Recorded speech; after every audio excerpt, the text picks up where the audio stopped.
V vojašnici Vincenca Repnika Slovenska Bistrica so danes obeležili dan 670. logističnega polka.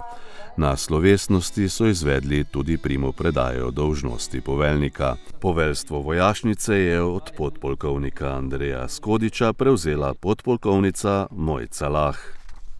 Nedeljam se utvar, da bo lahko, oziroma da bo nalog za naš polk manj ali da bodo drugačni. Težave s kadri, starjenjem kadrov in pomanjkanjem, vzdrževanjem materialnih sredstev in pa z pomanjkanjem sodobne opreme ali uvajanjem nove sodobne opreme imajo vse enote Slovenske vojske.